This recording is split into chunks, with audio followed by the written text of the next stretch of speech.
Hello friends, welcome back to my channel. இன்றைக்கி நம்ம சேனலில் 6 வகையான சிறுதானியம் சேர்த்து நல்லா கழுவி சுத்தம் பண்ணி காய வச்சு இடியாப்பத்துக்கு நான் அரைச்சி வச்சுருக்கேன். அந்த மாவில் தான் இன்றைக்கி இடியாப்பம் பண்ண போகிறேங்க.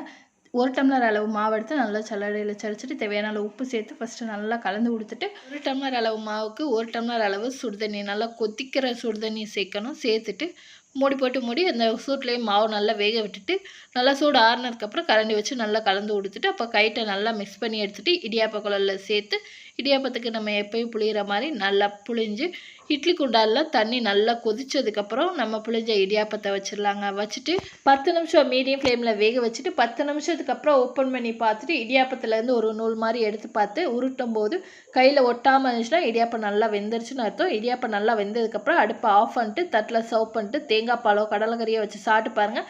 சிறுதானியத்தில் சூப்பரான ஹெல்த்தியான இடியாப்பம் ரெடி ஆயிடுச்சுங்க. நீங்களும் இந்த ரெசிபியை ட்ரை பண்ணி பார்த்துட்டு எப்படி இருந்ததுன்னு சொல்லுங்கள். டட்டா இன்னொரு வீடியோவில் பார்க்கலாம்.